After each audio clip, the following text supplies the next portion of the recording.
As you get older, your circle of people you're willing to communicate with and hang out with and talk to regularly just starts getting tighter and tighter.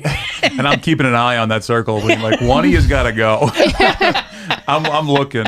Trekking heavier, traveling light. There's one thing that's right wherever I go. That's where I am. There she is. How are you? Welcome to the show. Welcome to This Week in Zoltan. I am Zoltan. This is my podcast. This is episode 374. And you're here. We're here. We got Mike on the ones and twos.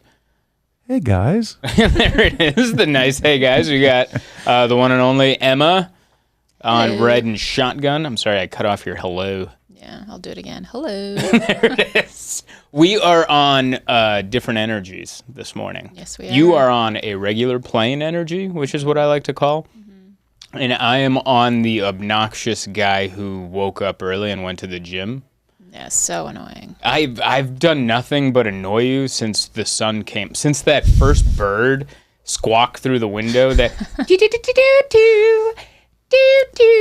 It's a very unique sex call that comes out of birds in the Brooklyn neighborhood that we live in springtime. It's a My favorite is the pause and the last. It's like, do you want to have sex with me? Like they ask the question, they pause, and they go specifically with me, not just in general. Do you want to have sex? What was that? What was that? Are you sure? It's a consensual bird. Yeah. But ever since... Consensual. Sensually consensual. Yeah. I really want it. If you want it. If you want it. If not, we can just go poke around on the sidewalk for seeds. Whatever you're into. But so ever since I woke up and went to the gym, I heard that bird. Then I went to the gym. Then I came back. And you've been at a normal tone, and I've been up here, which is, I feel like most days you're here because you have what I like to call a normal balanced mood and personality, and I'm either here or here. Mm-hmm. Isn't that usually how it goes? Or sometimes you roller coaster up and down. Yeah, I think I have mental issues. I had an aunt that I think had... Don't deflect. No. You have mental problems. I have family. Let me talk about. Did you guys see the eclipse? I had an aunt that was. I don't know if it was properly diagnosed, but manic depressive bipolar. I don't think I'm any of those, but I definitely. When days are good, I'm very good, like annoyingly good, and when days are bad, you're like, do you need some time to yourself? Mm-hmm. Like, those are my two. Every once in a while, I'm in the middle. Yep. That's how the morning's gone right there. that was the example of the morning. It's just been a lot. It's been a lot of you. It's been a lot of me. Yeah. And not only that, it's been a lot of us traveling. Because you came back on the road with me starting Vegas, maybe before it. Yeah, I'm exhausted. Yeah, it's a lot. You're cooked. I can't do it anymore. You're not coming to Tampa. I canceled my next flight. Yeah. To Tampa, and I'm staying home for a good month. You're taking a month off. Taking a month off. No, because we're going to L.A. You got 3 weeks. You got 3 weeks. I'm sorry. See, that's the level of annoyance that I've been, where you're like, I'm taking a month off, and I'm like, well, actually, you got 3 weeks, and you're like, why are you taking that week away from me? That's the, I got that annoying workout energy, which also doesn't last. Mm-hmm. Like, that doesn't last for me. It goes, by the time we're done with this and we get home, I'm going to want to take a nap, and then I'm going to get all cruddy. And then... Yeah, usually when you start off on a high, then you tank pretty quick. You tank? What about when I start off on a low? There may or may not be highs when you start on lows. But I'm more consistent when I start low. Yeah. If I can take a notice, yeah. I mean, do you mind putting the microphone up to you? Because your levels are also you're yeah, so much softer than him.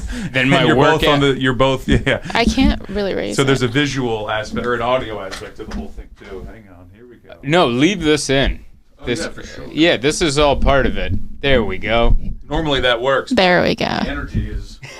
You're on a much lower energy. Well, one of us hopped on an elliptical for 10 minutes, and my heart's still pumping like a rabbit. I'm just trying to get up to normal resting heart rate. That's what I'm trying to get. I'll try not to be so monotone. No, it's not the monotone. It's my energy's here. You know what it's like? It's like if Axl Rose sang with who's that whisper singer guy? Like it's like if Axl Rose sang with Mariah Carey. You know how Mariah Carey does the yeah. and then she'll go like she'll get into it there. Did you mean whistle? She does that whistle. Yeah, with it. Cry. So imagine. Wait, what was that one more time? Let's do a zoom in on his face. That was a zoom. That's Mariah Carey, and then Axl Rose is like, wow. And if they sang a song together, it would be an audio engineering nightmare of trying to figure out who to boost up, who to bring down. So that's what I'm saying. You're coming in at good levels. I'm coming in way too hot to trot. Cool. Well, we got before we get into more of that, let's talk about our one and only sponsor, the Safe Journal. SafeJournal.co. You get 25% off if you use Zoltan at checkout and a handwritten note by me. But first, let me talk to you about the Safe Journal. It's a journal for your feelings, not to chart your workouts. I mean, I guess you could do that. But that's not what it's for. It's to chart your feelings. You wake up in the morning, you go, how am I feeling? And then you write about it. Or you could write about it at lunchtime, or you could write about it before you go to bed. And the best part of it, it's set up with metrics so you can track your moods on certain days. Like, let's say I notice I'm in a better mood when the window's open in the morning and I can hear birds actively calling for sexual partners. Let's say that's what does it for me. And then on the mornings when the window's closed, I wake up sad. Maybe I need to boost the window open and hear the sexual mating calls of birds. That's the kind of stuff you can learn if you have a Safe Journal. Also, way better stuff. Like if you go to therapy, they say journaling is a good accompaniment to therapy sessions. This is perfect for that because you can go into that therapist and go, this is what I felt. This is the day I felt it on. This is the time I felt it on. And this is what the weather was like. And I still tried to say something positive at the end. This is what I came up with. Safe Journal. SafeJournal.co. Not .com. Can't afford that. .co. Zoltan at checkout. And a handwritten note by me. What'd you think of the pitch? I zoned out.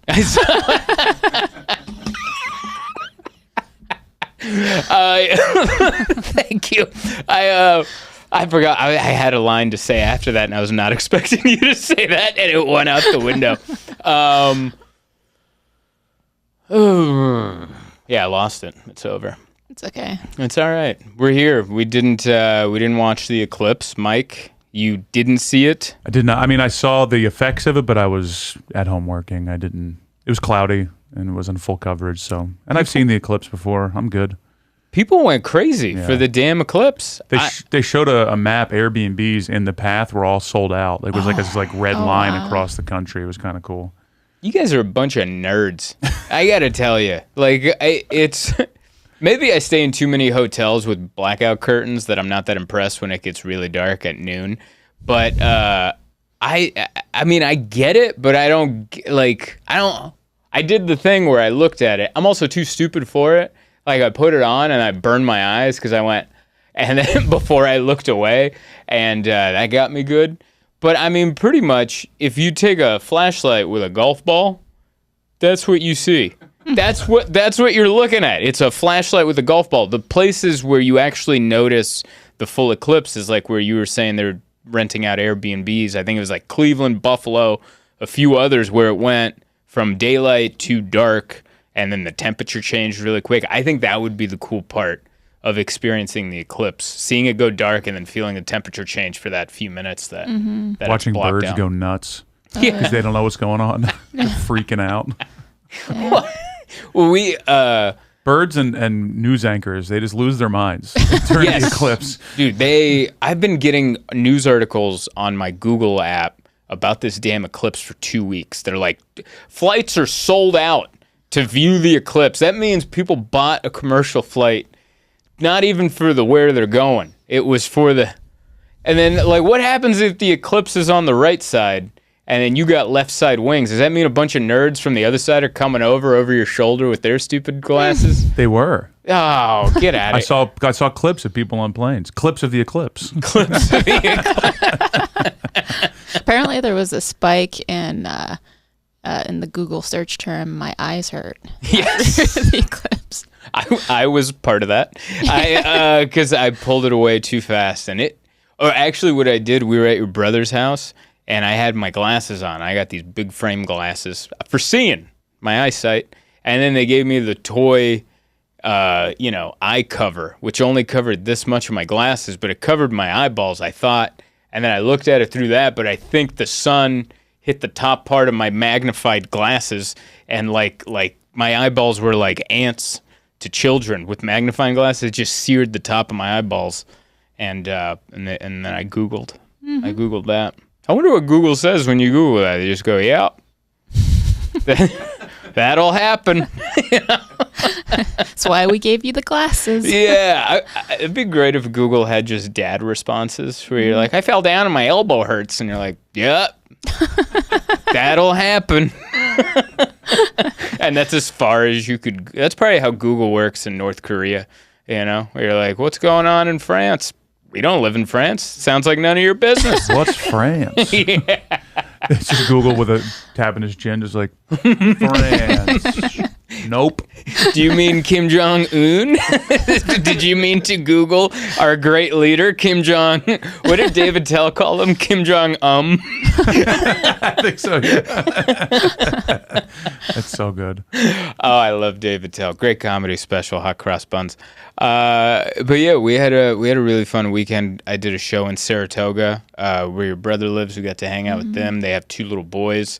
We got to see what it's like to have little boys. Mm-hmm. And the word I came up to describe children of that age is relentless. Mm-hmm. They have no tired. They don't get you know how like my mood is here and here? Mm-hmm. Their energy level stayed consistent at Blitzkrieg.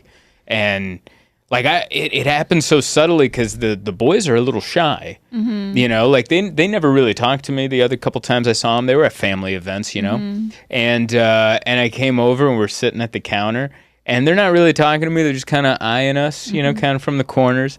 And they're very cute kids.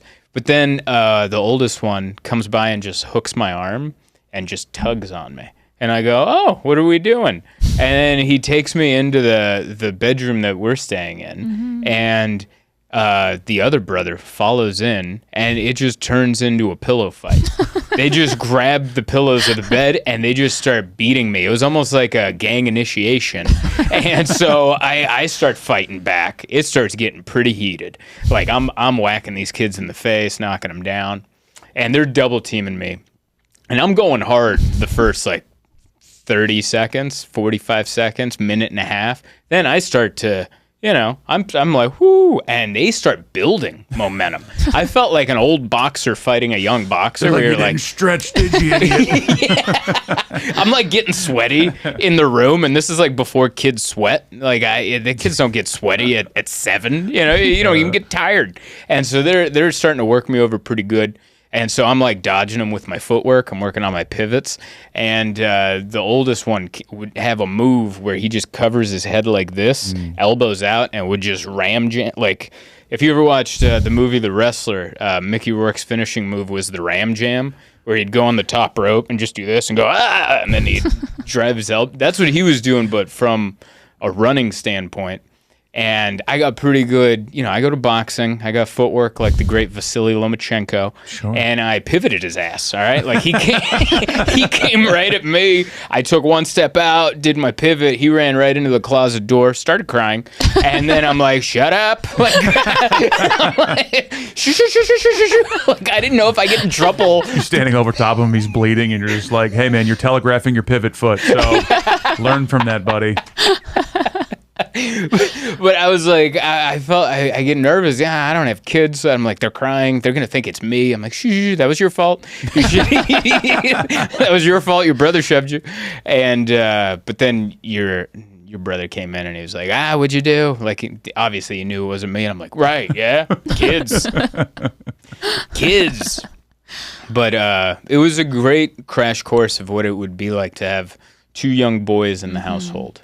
Yeah, it was a lot. It was a lot. Yeah. But they're also very cute, but it's also a lot. Yeah, like from the moment they wake up, it's playtime until the moment they go to sleep. Yes. It just never stops. Yeah, they're like puppies. They're like puppies, and you wait for them to take a nap. I don't know if you've ever had to take care of a puppy. One time at the mechanic shop, someone brought a puppy, and I had to watch it because I was working in the office, and this thing tugged at my pant leg like a cartoon for 8 hours.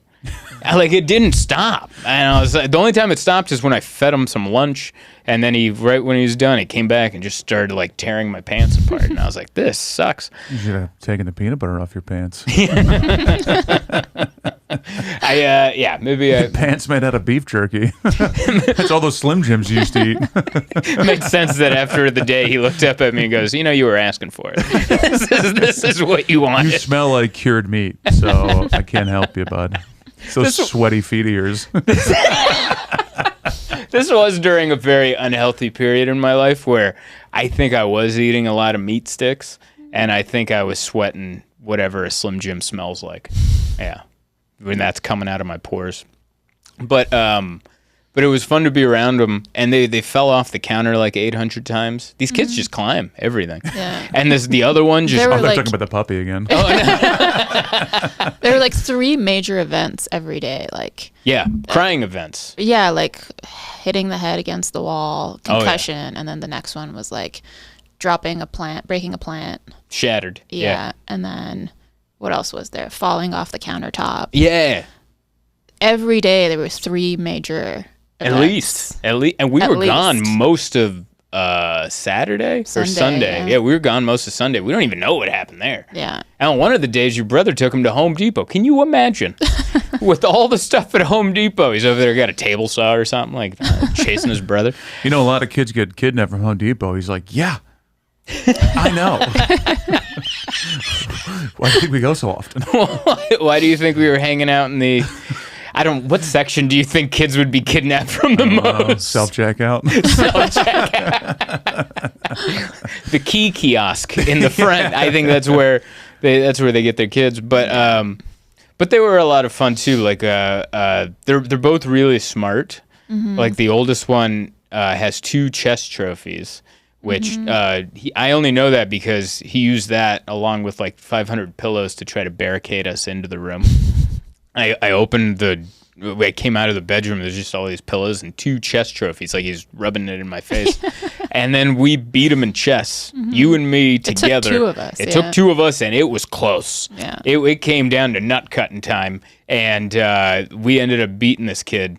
And I was way too proud of beating a 7-year-old with your help as a team in a game of chess. I remember you were so proud of winning, and then my sister-in-law, she came in and she's like, okay, but you would have won if you played one-on-one. Like he was talking to Daniel. Yeah. So to like make He's sure. He's like, calm down, Zoltan. Like yeah, like I totally forgot that I was playing with a kid because he was so good at chess that when I won, I was like, yeah, suck it.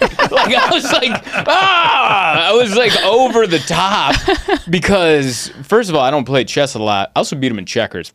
For the record, let the record show. Never move your back row. That's what he learned that day. I learned that from the Chris Farley movie Black Sheep, where he's playing checkers with David Spade, and he's like, and he loses, and David Spade's like, 3 games in a row. I never win at checkers. This is great. and Chris Farley goes, yeah, this is great. Pretty easy to win when you never move your back row ever. God. I miss that guy. I love that scene, and so I always remembered never move your back row, and you'll win at checkers every time. My niece kicks my ass in Connect 4. Can't beat her. Yeah, that's a tough Can't one. beat her. There's too many angles. It's too much. Yeah. They have too much optimism in their little eyes. It's a hard game. It's 3D. Let's play 2D on paper. Yeah, I'll what are we whoop you. doing? Hey, we got a chance. Tic-tac-toe. We can Play go. name countries. I bet you I beat you on that one. Yeah. Your tiny ass little brain. You just look at him and go, I got a credit card. You have a credit card? You ever heard of Croatia? Bet you haven't. You ever heard of Rhodesia? Yeah, it's not a country anymore. Still got it. But he's so. This kid is so smart, way smarter than I was. He's also going to Python coding camp. Like, Oh yeah, he was going to camp, and the way that they let out what the camp was happened so slowly. yeah. Because when I heard camp, I probably thought what you thought. Yeah, you which thought is like, Boy Scouts. Yeah, or like sleepaway camp. Like Yeah. you go in a tent and you kayak or something, canoe, whatever. And then slowly I was like, oh, what kind of camp are you going to? He goes, Python. And I thought that was like the name of his troop. And I'm like, Ooh, a wrestling camp. That's what it sounds like. yeah, I thought it was like that was the name, and they're gonna go against the rattlesnakes and battle in a game of camp versus camp. And then it was like Python, and I was like, all right. And then I forget what led to it next, but then slowly I pieced together that this was a name of coding, like a way to code, and I was like, oh, you're getting ready. Man, the government's really affecting these kids, man. Pretending it's a fun camp. It's making us all robots. That's right, kid. I can afford weed too, man. I know your brother's not scared because he's an engineer. An engineer? Computer engineer. Yeah, computer engineer. So he's a master coder. That's what he does.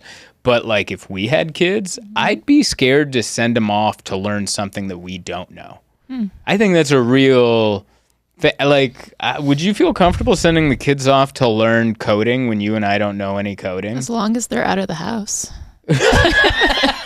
Yeah, but what if they come back in and they reprogram the robo litter box to shoot the turds at us when we're asleep, you know? Or they hack into the Brita and turn it into Sunny D. I don't know. That'd actually be an upgrade. But like, what if they come back and they mess with our electronics and we don't know how to combat these damn kids, you know? Yeah.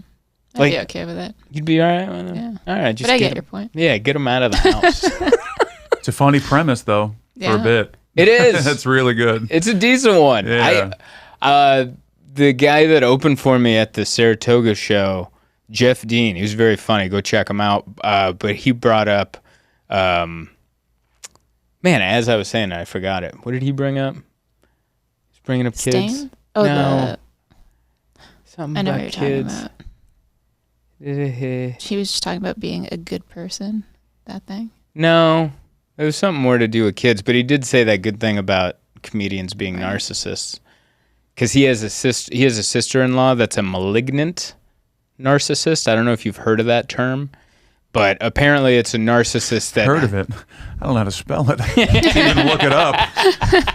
I'm like malignant. I was writing, I was working on a script yesterday, and I misspelled obstructed so bad that spell check had no clue how to help me. I spelled it upstructed. UPSTRUCKED. Obstructed, I think is what I spelled.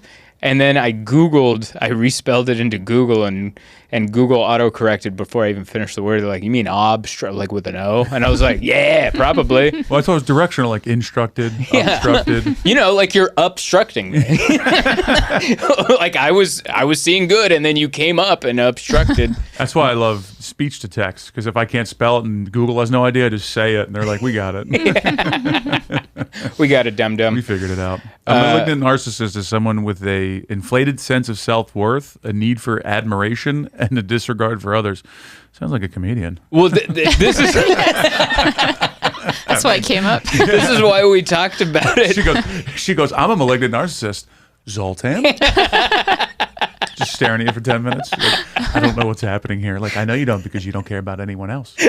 That's why you don't understand. So hard. I grew up so I think my upbringing, I obviously don't want to take responsibility for my actions, classic narcissism. But like, I grew up an only child, and my mom felt so bad that I had to spend so much time alone that when she came home, she kind of let me do whatever I want. You know, I didn't have a younger brother until I was 13, so I never had to consider other people's wants and needs and interests and desires because it's about me. I'm the only child, you know? And that has followed me into adulthood. And now I have to actively go, wait a second, where do you want to have lunch? Like that's a real thought that I have to have. Why did you put your earbuds in after you asked that question? Okay, we're halfway there. My favorite is when you ask me a question. You did this today. You did this today, where you'll ask me a question, and then when I start answering the question, you'll do something really loud. So you'll grab ice from the ice machine, you go whoosh, or you'll start to vacuum as soon as I open my mouth and go like it is. You do it so often. It is the most annoying thing ever. I don't mean to. The worst part is I wish I meant to do it because then at least I could go, you know. But I don't. I swear to you, I don't mean to do it. I know you don't mean to do it. But it's funny how it does line up with every time it's your turn. Yeah. You know? Yeah, like I came back from the gym and I'm like, man, I want a glass of ice water. But then I was like running around doing other stuff. And then we were talking, I don't even remember what we were talking about. Classic narcissist. And Classic malignant. Yeah. Malagallant narcissist. I didn't even know what we were talking about, but I asked you something, and then I was like, finally, I have my second, so I get the ice bucket out, and as soon as you start talking, I go, whoosh, and then you're like, oh, you walk off, I'm like, I've been thirsty for 4 minutes, I've been waiting to do this. It's just, I think it's the negative side of the beautiful part of being around the person you love so much. What? It's the negative side about. Let's get our shoes on so we don't spin too hard. Go ahead. Let's get our grippy socks on so we don't lose our balance while he spins us around. Go ahead. in my web of narcissistic explanations, but I'm like, because we get to spend time around each other, and just like most couples do. And this is the dark side of it, where like little things like that, you're like, I'll kill you now. Yeah. You know. I hit you because I love you. For the record, there's no violence in our household that we're willing to disclose. Yeah, that we're willing to disclose on a public podcast. Sign up for the Patreon. I'll tell you about the domestic abuse. I'll tell you about the time she drop kicked me. It's not the beating you think it is. It's the other way. It's real. Anyway, malignant narcissist, like he described what it is, Jeff Dean did. Apparently it's his sister-in-law. Maybe I shouldn't repeat his name and call out his sister-in-law. But but he's like, oh yeah, she's a malignant narcissist. And I'm like, how's that different from like comedians? And he's like, oh, well, comedians are definitely narcissists, but we don't want to hurt anybody. We just want all their attention and success and fame. We don't want anyone to feel bad. And I was like, oh, yeah, that is our level of narcissism. For the most part, I'm sure some comedians do want someone to feel bad. But I think for the most part, we want everyone to laugh and just praise us and be nice. Yeah, for the most part, you guys are kind-ish. Kind, but selfish. Yeah, you're kind of over us hanging out with comedians. Yeah. Which there's very few. Like maybe this also happens as you get older. Mike, maybe you can attest to this. We're in the same age bracket where like as you get older, your circle of people you're willing to communicate with and hang out with and talk to you regularly just starts getting tighter and tighter. And I'm keeping an eye on that circle. Being like, one of you's got to go. I'm looking. I got a laser beam looking for someone else I can get rid of. Who can I get out of here? We don't talk that much anymore. Like, yeah, I know. Yeah. It's and that's on me. You didn't really do much. You just got dropped off. You know what? I think I'm over texting. I think that's what it is. Like I'll text with my friends and we'll go back and forth. Like my comedian friends and my friends that aren't in comedy.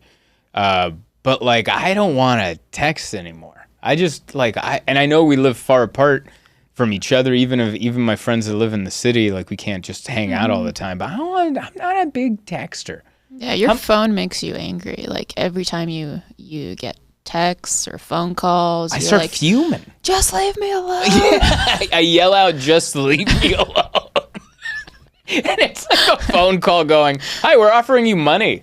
Would you like to come do money things for money? Do you need money? Is your rent due again? And then I'm like, leave me alone. And like, or it's a friend going, hi, how are you? Like I'm such a... But to be fair, you get a lot of texts. It's insane. Like more than the average person. Yeah. I get overwhelmed looking at your phone. Right. And then you compare it to your phone and the number of texts you get. Yeah. Because we were in a group chat to go into when we were going to Portugal with our friends, and I muted the group chat.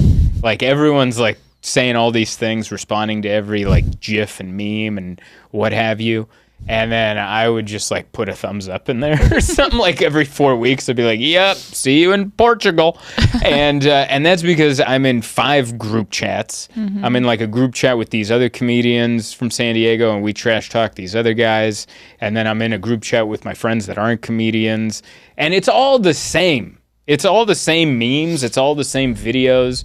It's like that black guy with the big how do you do that's naked. That's coming a lot, yeah. Yeah, I got the best one was my buddy Bijan sent me a picture of an chocolate Easter bunny, but if you look closely, superimposed into the chocolate Easter bunny was the big schlongus fella. Big schlongoots. Yeah, big old kielbasa there. And so I remember I downloaded that photo and then I sent it to my other group chat, and then they were like, that's great. So I got credit. That's pretty much, meme stealing right there. I stole this group chat's meme and I claimed it as my own in this other one, and it's just too much. I don't want to do it. That guy's not showing up as much in many check anymore because he died. He died? Yeah. Oh. Blood probably. Yeah, I think he had brain. Yeah, I think his brain didn't have enough blood. Yeah, I think people have somehow disrespected him his entire life, and then when he died, they're like, let's respect this guy and take him out of these text groups. You just don't see it pop up that much anymore. Dude, that guy has a mom. Like, it's like my son. I wonder if like she ever was in a group chat with some girls from the church, and then someone sent that in the group chat, like she's just like, Billy? Like oh my God. Gotta get out of this group chat. Why am I in this one? I'm 72 years old, for crying out loud. But yeah, I don't want to text. I just want to be. I'm turning into Daryl Jones, and Jason's dad, who was like a father figure to me, and I worked at his mechanic shop. He only answered. He had a cell phone, which was pointless because he never used it. He didn't know how to use it. But the only one he would answer is his wife, and everyone else would call and be like, never pick up the phone. It was a pointless thing to have. I remember when he went to jury duty and ended up getting arrested at jury duty. We couldn't even get a hold of him because he would never open his phone anyway. That's, by the way, the best way to get out of jury duty is to cause such a ruckus that they handcuff you, and then afterwards the judge talks to you and goes, here's my business card. I'm going to excuse you from jury duty for the rest of your life, and you will never have to come. I think that's the best way to get out of it.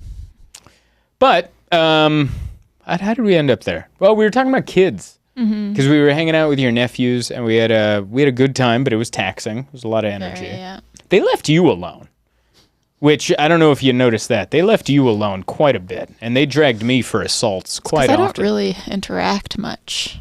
How do you do that? You're so good at it. And I want to interact. I'm just really bad at it. You're very natural with kids because you like toys and you like to play.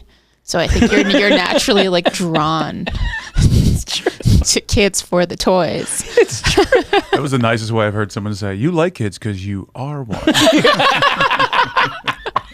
It is true. They came over and they brought a deck of Pokemon cards, and like most adults would be like, oh, neat. And I was like, oh yeah, you got this one? Oh, I love that. And I'm like, I got serious with it. And that's also why I'm not a good adult. When I beat them, I rub it in their face instead of like going, "Oh, you'll get them next time, bud."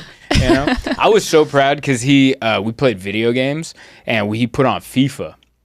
I was an old soccer. It was 2017, 2016, and I was playing, and then he played, and I was kind of teaching him how to shoot. And he's like, "I've never scored a goal on this," and I'm like, "You've never scored a goal on this game?" And he goes, "No." And then I taught him a few things.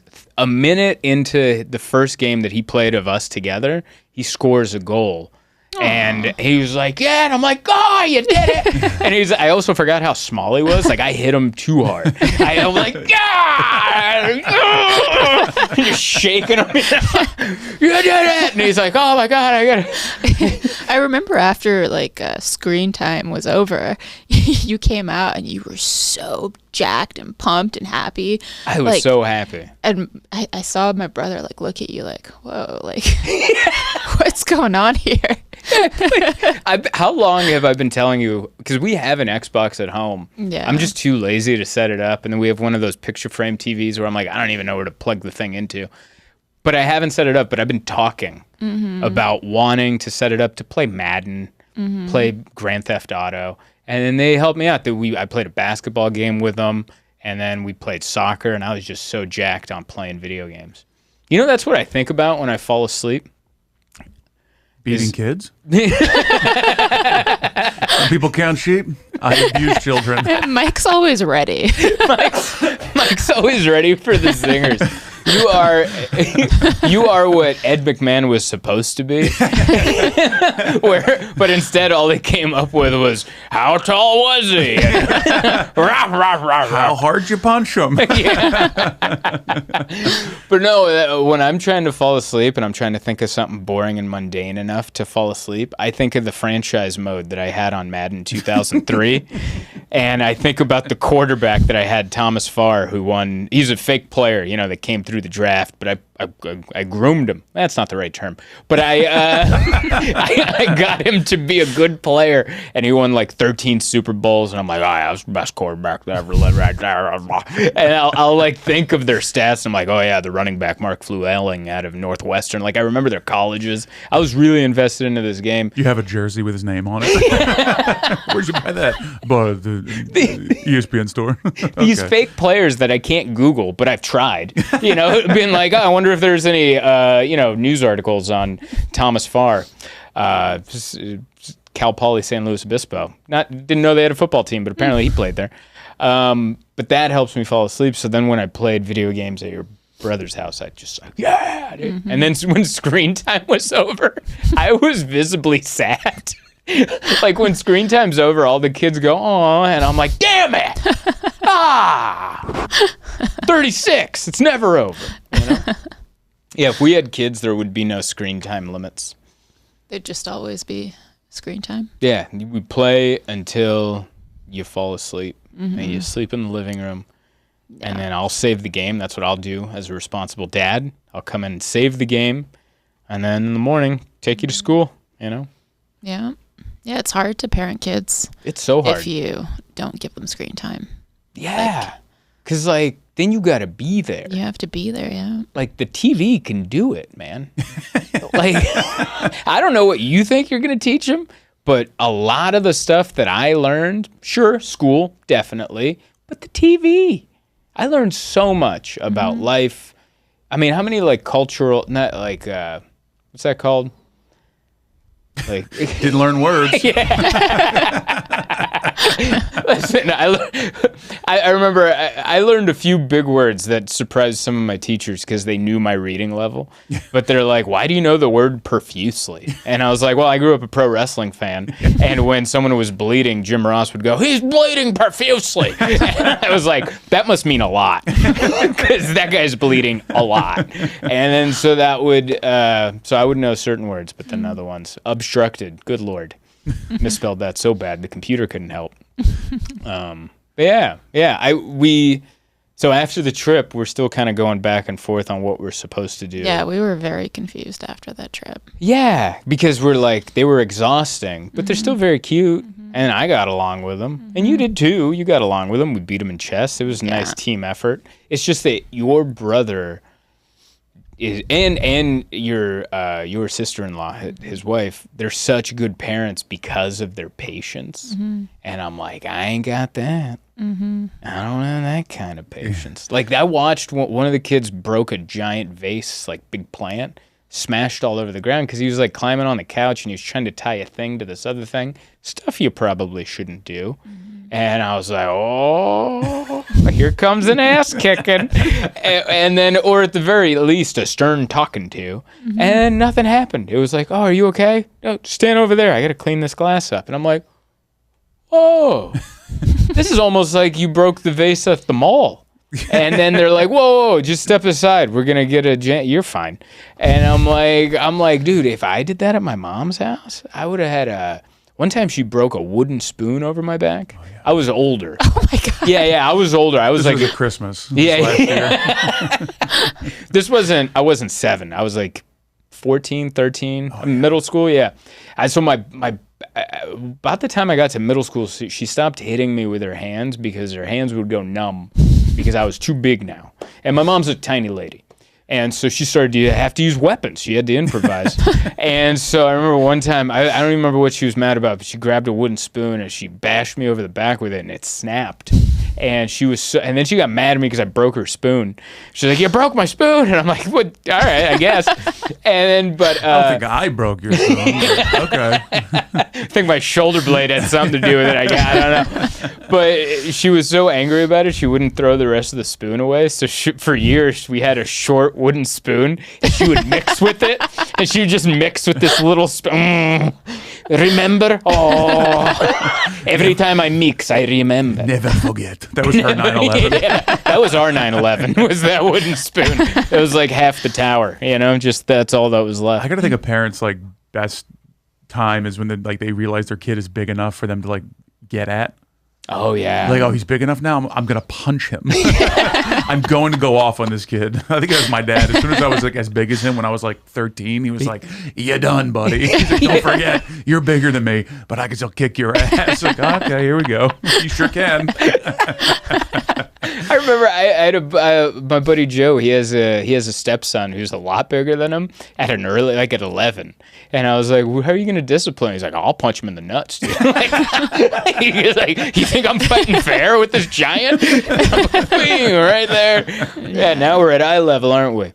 That stuff. I don't know. That stuff's scary. But so we went on a Reddit forum because we Googled, does anyone regret not having kids? Like when you're older. Like when you're older. No. And someone asked that question in a very rude way on Reddit. Hey, old people. That's how the Reddit thread started. Hey, old people. Anyone over 60 regret not having kids? And the first few comments were like, yeah, you could have phrased that better. Yeah. Bit of a different terminology, but sure. Sure. Yeah, let's get our windbag responses ready for you. And but the best one that I read, I assume it was from a lady, but she said, I don't regret it. The hardest part was my generation, everybody had kids. So when I would hang out with people my age, it would just be conversations about their kids. And then as I got older, conversations about their grandkids. And they were always conversations where I felt like I couldn't participate because I felt left out.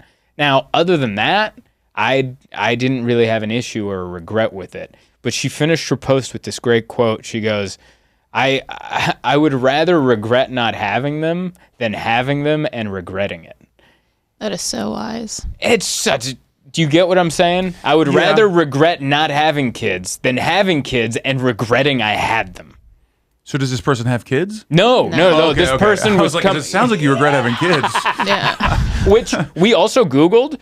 According to an article in Australia, 5 to 14%. thought it was more. It was like 20. No. Oh, It was okay. between 5 and That's not that 14% bad. of parents with kids regret having kids, which isn't that high if you Yeah. think of all the people that have kids. Unless, if you're one of the, that's a tough gig. Yeah. They regret having kids like when they hit their 30s and they realize they're a real piece of work. They're just garbage, stealing people in and out of jail. Like, no, I regret it. At this point, I think maybe I had something to do with it. I wonder if like Jeffrey Dahmer's dad was ever like, I shouldn't have had kids. Like, cause you can't be positive in that one. Like, well, we had our moments. Yeah. Remember George from Young Sheldon? And they were asking about what parenthood is like. Cause George, you got that girl pregnant. He's like, is it all bad? He's like, went to the river once. That wasn't bad. Remember that line? And I was like, yeah, that's. No one's ever sold kids to me. I still haven't bought in. Most of our generation Yeah. hasn't bought in. No, I don't know. Yeah. Yeah, It's a tough one. It's so And I hard. feel like our generation, there's going to be a lot more people that don't have kids as opposed to the one before us where we were reading that comment where the lady was like, yeah, I was pretty much one of the only ones. So we're not going to be pioneers. No, Yeah. no, we're definitely not going to be Christopher Columbus. We're going to be the migrants. Yeah. There's going to be a lot of us. I think it'll be a And- lot less lonely if we don't. Yes. Yeah. Yes. Yeah. It won't be like generations past where not having a kid was like really weird. Mm-hmm. It's kind of like face tattoos, like if I came in tomorrow with a face tattoo, you're like, oh yeah, it's not that weird. I mean, it's weird, but I'm surprised you did it, but there's a lot of people that got it. So it's not that weird. Mm-hmm. So like if we end up not having kids, there's going to be a huge community of our age group throughout life, not having kids, Yeah. Or we can go rent one of those, adopt one of the, from the other countries. Take one of those. Yep. That's the energy you came in with. And I you like know it. what? You know what I'm really proud of between the two of us, and you too, Mike? Sure. We kept the energy we entered the room with. Yeah. I came in hot. I came in like a personal trainer on his third client, fifth Red Bull. All right, and you came in like a little regular tone, maybe not the best night of sleep. And Mike, you brought the fire. You brought fire, and between the three of us, with our powers combined, we made this episode pretty damn good. I think so. I think so. Safe Journal, safejournal.co, 25% off. Zoltan at checkout, and a handwritten note by yours truly. ZoltanComedy.com. Check out my tour dates. Goodbye, everybody. Trekking heavy or traveling light, there's one thing that's right wherever I go. That's where I am.